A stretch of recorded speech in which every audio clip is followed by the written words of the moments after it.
Olá, fez uma pausa, tomou um café, corrigimos o 11º simulado para o direito eleitoral agora e vamos agora corrigir o 12º. Logo na sequência, porque tá muito tranquilo, são 20 questões ao todo. Isso aqui você faz, aquilo eu gastei 30 minutos para corrigir. Aqui para você fazer, então, é rapidão mesmo. Esse aqui, então, tá mais tranquilo ainda, porque é muito Constituição e Código. Mas naquelas partes que a gente já viu, já repetiu, que você não aguenta mais eu falar na sua cabeça, mas tem que ser nesse ritmo, porque nós estamos ainda em janeiro. Prova é só de março para frente. Então, tem que pegar, retomar, refazer, ouvir, sonhar com isso e vamos que vamos, tá? Não pode desanimar, não. Então, respirou e vamos embora. 1. Com relação às condições de elegibilidade, pode-se afirmar. Então, você grifou condições de elegibilidade, pensou onde está isso, lembrou que é o artigo 14, parágrafo 3º da Constituição, né? E ele quer a correta. Claro, você tem que fazer assim, você tem que já ir associando. Você tem que estar tão familiarizado com o Código, com a Constituição, que os artigos, os incisos vêm assim, ó. Nossa, mas que taradeza. Não, meu filho, é assim mesmo, viu? Vamos lá, é o parágrafo 3º. O candidato deverá possuir domicílio eleitoral na circunscrição que pretende concorrer a determinado cargo eletivo. Certo. Pelo prazo mínimo de 6 meses. Errado, a Constituição não fala isso. Tá? Antes do pleito e deve estar com a filiação partidária deferida pelo partido e devidamente comunicada à Justiça Eleitoral no mesmo prazo. Nada disso. A filiação partidária é no mínimo 1 ano, podendo ser mais, isso aí vai ser de acordo com cada partido, mas é no mínimo 1 ano. E o cara acabou de fazer a transferência da sua circunscrição e ele pode sair candidato pelas próximas eleições? Pode, tá? Porque não tem nada disso. Domicílio eleitoral na circunscrição, beleza, já está apto a ser candidato, tá? B. A idade mínima exigida constitucionalmente para concorrer a determinado cargo eletivo deve ser verificada na data da... Gente, nós já sabemos disso. Da posse. O cara que quer ser candidato a vereador, ele pode sair candidato com 17 anos, desde que em janeiro ele já tenha 18, tá? Sem problemas. Só aí já mata a B e a D, que na B está falando na data da diplomação e D está falando na data do registro. Não, é data da posse, tá? A idade é verificada na data da posse. C. A idade mínima para que o nacional possa concorrer a cargo eletivo é de 35 anos para presidente, vice e senador. 35? Beleza. 30 anos para governador e vice de estado de DF. Beleza. 21 anos, vamos para a listinha. Deputado federal, deputado estadual, deputado distrital.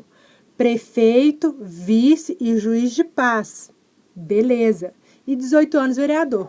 Ok. A letra C é a correta, é o inciso 6º do parágrafo 3º do artigo 14. Tá? O militar alistável pode ser elegível desde que se afaste da atividade, se contar com mais de 10 anos de serviço, ou agregue-se pela autoridade superior, se contar com menos de 10 anos de serviço, passando automaticamente para a inatividade no ato da posse se eleito.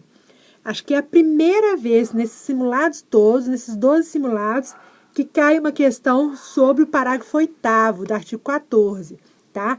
Ele é tranquilo, mas não pode perder ele de vista. Nesse caso aqui, ó, inverteu, tá? Ele vai ser afastado se ele tiver menos de 10 anos, tá? E ele vai ser agregado pela autoridade se ele tiver mais de 10 anos, tá? Então, só inverteu. Se você olhar aí o parágrafo 8º, vai falar exatamente isso, ok? Então, inverteu aí, a letra E errada, 1C correta. 2. Assinale a opção correta acerca dos princípios constitucionais e legais relativos aos direitos políticos, à nacionalidade, à elegibilidade e à inelegibilidade. A. Desde que haja reciprocidade, a lei brasileira atribui a pessoas originárias de países de língua portuguesa com residência permanente no Brasil, independente de naturalização, os direitos inerentes ao brasileiro, inclusive o gozo dos direitos políticos, salvo a ocupação de cargo privativo de brasileiro nato. Você vai lendo, nossa, tá tudo certo, calma, tá? Não é pessoas originárias de países de língua portuguesa, e sim para portugueses, tá? É diferente, tá? É só portugueses, pessoas de Portugal, tá? Artigo 12, parágrafo 1º. B. Diferentemente do prefeito que, para concorrer a outro cargo, olha essa, sem incidir em inelegibilidade, deve renunciar ao mandato no prazo legal, o vice-prefeito que nos últimos 12 meses anteriores ao pleito não tenha substituído nem sucedido o titular, poderá candidatar-se a outro cargo, preservando o mandato. Está correta.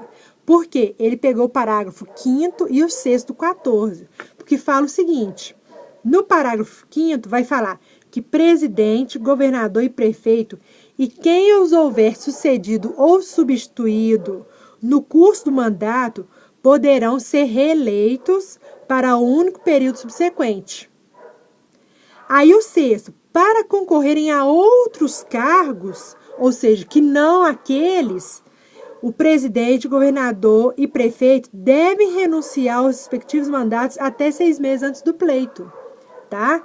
Então, no caso aqui, ó, para concorrer a outro caso sem incidir em inelegibilidade, o vice-prefeito que nos últimos 12 meses não tenha substituído nem sucedido o titular poderá candidatar-se a outro cargo, preservando o mandato. Ou seja, não vai precisar sair de licença, tá? Então, a B está correta. Parágrafo 5º e 6º da Constituição, do artigo 14. Vou fazer uma pausa porque os cachorros estão latindo demais.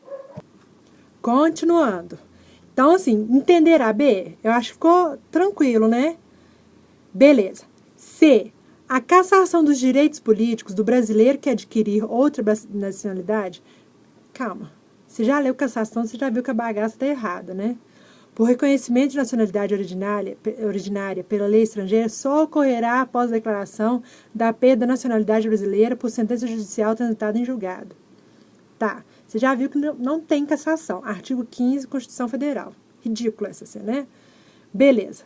D. No caso de cometimento de ato de improbidade administrativa, a suspensão dos direitos políticos ocorre automaticamente, na forma e gradação previstas em lei, não havendo necessidade de ser expressamente declarada na sentença condenatória. Ô, gente, nada disso, né?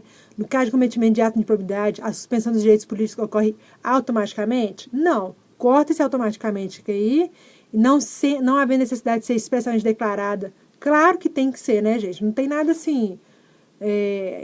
tem que ser tudo certinho. Não tem nada disso ficar subentendido, não.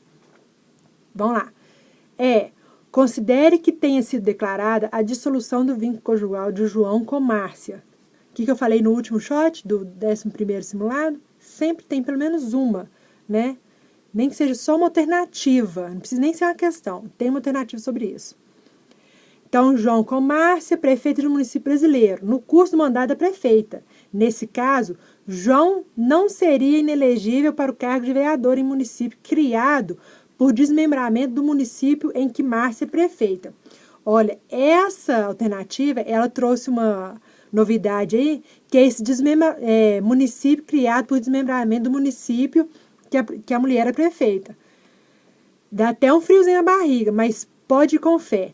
Ele vai ser, sim, inelegível. Corta esse não aí, ele é inelegível, sim, segundo o artigo 1º, inciso 1, a linha N da Lei Complementar 64 de 90, que nós estamos cansados de saber, tá? Vai gerar, sim, inelegibilidade reflexa, mesmo com dissolução do vínculo conjugal, seja verdadeiro ou fictício, né? Ou inventado só para burlar a lei. Ok? Então, esse finalzinho você fica meio...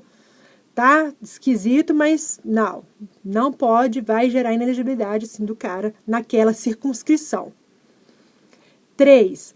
Marco Túlio, então 2, tá? Só para frisar, letra B.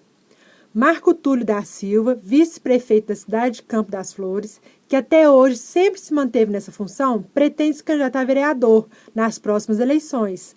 Para garantir plenas condições para participar do pleito, é correto afirmar que Marco Túlio da Silva, acabamos de falar sobre isso, né? Deverá renunciar ao cargo até 6 meses. Não, isso é para os chefes do executivo. Mesmo se tiver substituído o titular nos últimos 6 meses, poderá se candidatar. Não, aí vai cair naquela regra lá, que é do artigo 14, parágrafo 6º. Se não tiver substituído o titular nos últimos 6 meses do pleito, não necessitará de renunciar. Ótimo, é exatamente o que a letra B da 2 está falando. Tranquilo, só complementou. Se não tiver substituído o titular nos 6 meses anteriores, deverá se licenciar. Inventou uma regra aqui, né? Nada a ver. Então, 3, letra C, de acordo com a letra B da 2. 4. Representam formas de exercício da soberania popular, conforme a Constituição da República Federativa do Brasil. Tranquilo demais, né?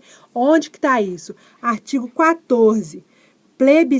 Soberania popular será exercida pelo sufrágio universal e pelo voto direto e secreto com valor igual para todos e nos termos da lei, mediante plebiscito, referendo e iniciativa popular.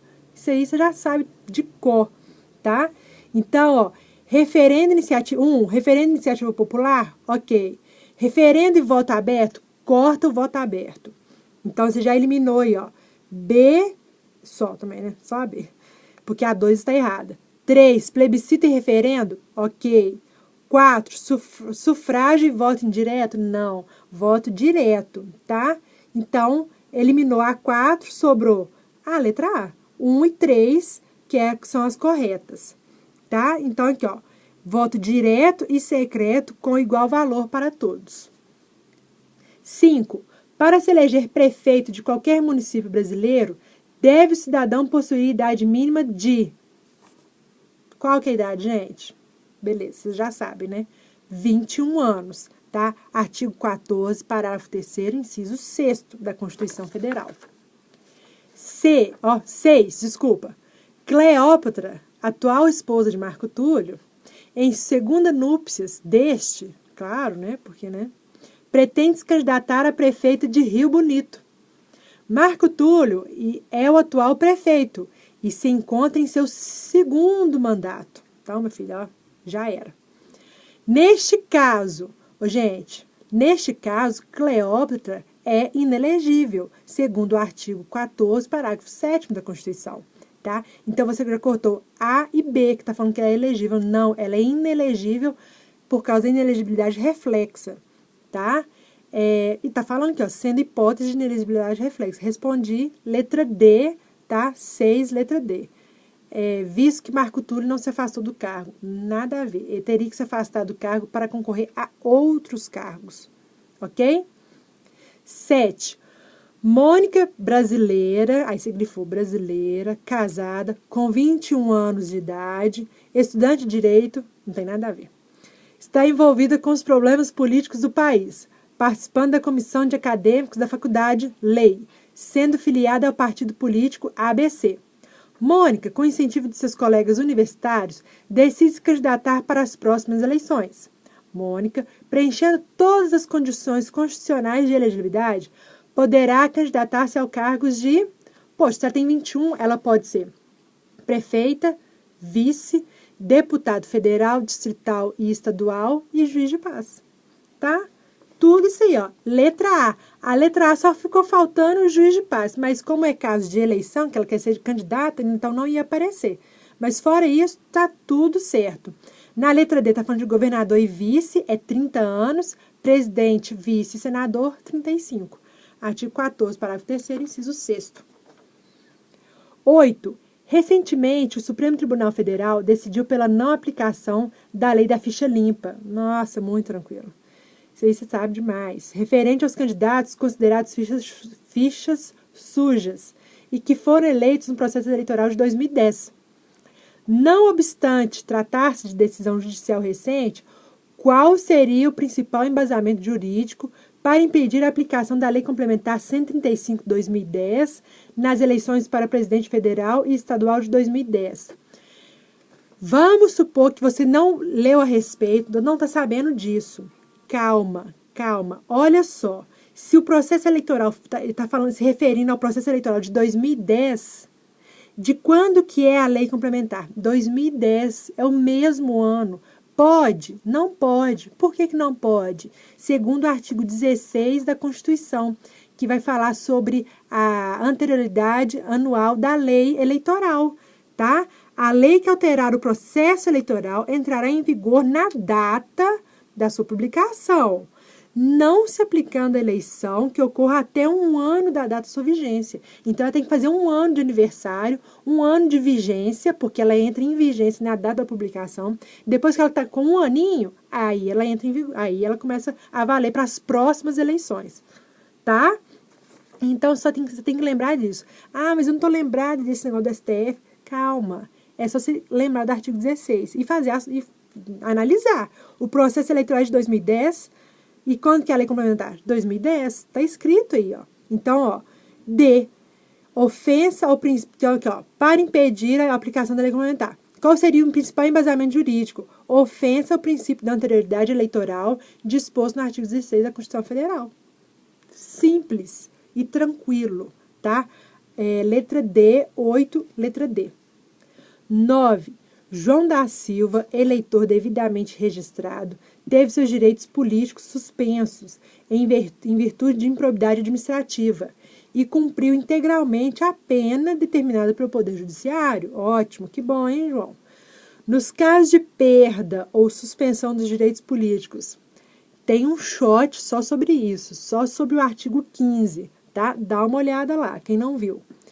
É correto afirmar que, quando da suspensão, a autoridade judiciária responsável determina a inclusão de dados no sistema mediante o comando de fase. Aí tem um fase específico lá. Entretanto, não se tratando de eleitor de sua zona eleitoral, o juiz eleitoral comunicará o fato diretamente à zona eleitoral que pertence à inscrição. Essa é legal, porque olha só, isso aqui é artigo 51, caput e o parágrafo 1º da resolução 21.538. Porque o juiz não vai comunicar diretamente à zona. Ele tem que subir para depois a comunicação descer, tá? Então, ele vai comunicar ao TRE, se não me engano. Peraí, vamos conferir aqui, ó. Artigo 51. Vamos ler o caput e o parágrafo 1º. Aqui, ó. Tomando conhecimento de fato ensejador de inelegibilidade ou de suspensão de inscrição por motivo de suspensão de direitos políticos ou de impedimento ao exercício do voto, a autoridade judiciária determinará a inclusão dos dados no sistema mediante comando de fase. Beleza, foi o que falou a primeira parte da alternativa, tá certo. Só que olha o parágrafo 1º. Não se tratando de eleitor de sua zona, o juiz eleitoral comunicará o fato por intermédio dos correspondentes das corregedorias regionais à zona eleitoral que pertence à inscrição. Então, tem que subir até o corregedor para depois comunicar a zona correspondente, tá? Então, não é diretamente, tá? O juiz não vai poder fazer isso aí. Beleza? Então, A está errada. B. Cessadas as causas de suspensão, a pessoa com restrições pode pleitear a regularização da sua situação eleitoral, preenchendo o requerimento e instruindo o pedido com a declaração de situação de direitos políticos e documentação comprobatória de sua alegação, que no caso escrito pode ser a sentença judicial, certidão do juiz competente e de outro documento. Certo? É o artigo, continuando aí, ó, artigo 52, parágrafo 3º e o artigo 53, inciso 2º da resolução. É exatamente isso que ele vai falar. Olha o 53. Ele vai falar aqui, ó, nos casos de suspensão, para interditos ou condenados, sentença judicial, certidão do juiz competente ou outro documento. Tá certinho, tá? Tá igual tá a lei aí. Pode grifar aí de marca-texto verde, que isso aí vai valer para estudar. Então, B é a nossa resposta correta. C. A legislação eleitoral determina que a outorga a brasileiro do gozo de direitos políticos em Portugal, devidamente comunicado ao TSE, não importará a suspensão desses mesmos direitos no Brasil. Cuidado com isso. Isso volta e meia cai. Olha, vai importar a suspensão sim. O cara não vai poder exercer direitos políticos aqui e em Portugal. Ou é aqui ou é lá. Tá? Tem que tomar cuidado com isso. Então, corta esse não aí, ó. Artigo 51, parágrafo 4º da resolução. Tá falando lá, ó. A outorga a brasileiro a gozo de direitos políticos em Portugal, ou seja, ele está gozando dos direitos políticos dele lá em Portugal, foi dado para ele. Devidamente comunicado ao TSE, importará a suspensão, tá? Desses mesmos direitos no Brasil. Claro, ele não vai exercer nos dois países. Não esquece disso. D. Os direitos políticos podem ser cassados. Não parar por aí, né? Não vão perder mais tempo com isso. Artigo 15 da Constituição. Não tem cassação de direito político. Quando se tratar de pessoa com inscrição cancelada no cadastro, o registro será feito diretamente na base de perda e suspensão dos direitos políticos, pelo juiz eleitoral da zona onde originalmente a pessoa estava cadastrada. Não, nesse caso, quem vai fazer a comunicação, o registro, vai ser a Corregedoria Regional. Artigo 51, parágrafo 2º. Quando se tratar de pessoa não inscrita perante a Justiça Eleitoral ou com inscrição cancelada no cadastro, o registro será feito diretamente na base de perda e suspensão dos direitos políticos pela Corregedoria Regional Eleitoral, que primeiro tomar conhecimento do fato. No finalzinho ainda fala assim, da zona onde originalmente a pessoa está cadastrada. Errada. É quem tiver conhecimento primeiro do fato. Tá? No caso de Corregedoria Regional. Ok? Essa eu acho que era a mais chata. Das 10 era a mais chata.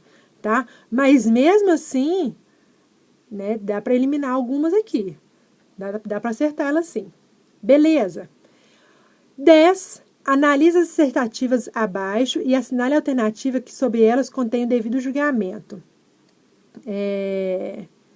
Vamos lá. Então, quer saber quais as certas. Não está falando mais nada depois, não. Então, vamos analisar uma por uma. De acordo com o entendimento pacífico do TSE, não se exige do militar da ativa a condição de elegibilidade referente à necessidade de filiação partidária a pelo menos 1 ano da data das eleições, bastando pedido de registro de candidatura após prévia escolha em convenção partidária. Está correto. O militar vai entrar naquelas exceções lá de que não precisa, tá, da filiação partidária de pelo menos 1 ano. Tá? Vai acontecer a partir do momento ali do registro. Então, a 1 está correta. Você já elimina a C, a D e a E. Só fica com A e B. 2. A suspensão dos direitos políticos decorrente de condenação criminal transitada em julgado cessa com o cumprimento ou extinção da pena, desde que o condenado se reabilite ou, em sendo o caso, comprove a reparação dos danos causados pelo ilícito penal. Não. Isso, segundo o TSE, não tem nada disso. O cara não tem que comprovar reparação e nem que ele foi reabilitado, tá? Isso é muito subjetivo, essa questão da reabilitação. E a comprovação dos danos, não, isso aí não tem nada a ver, tá? Cumpriu a pena? Beleza. Já está liberado já. Então, a 2 está errada. Então, você elimina a A e fica com a B. A B é a sua resposta. Mas olha a 3. A investigação judicial eleitoral, julgada antes da eleição, possui os efeitos de inelegibilidade e cassação do registro. E, eventualmente, desde que fundamentado na captação ou gastos ilícitos de recursos para fins eleitorais, a negação do diploma. Certo, aqui, ó. Investigação judicial, deu uma viajada aqui, mas vamos lá. A investigação judicial eleitoral julgada antes da eleição possui os efeitos de inelegibilidade, claro, tá? E cassação do registro. Meu filho, ó, acabou seu registro. E, eventualmente, desde que fundamentada na captação ou gastos ilícitos de recursos para fins eleitorais, ou seja, tirou o equilíbrio aí, porque, né, por causa disso aqui, a negação do diploma. O cara não vai nem ser diplomado. Está correto, tá? 3 correto. E aí, a 10 fica sendo a letra B. Bem tranquilinho, acho que só a 9, que deu né? De novo, fizemos revisão do artigo 14, tá? Demos uma olhadinha na questão do militar, que a gente não tinha visto antes.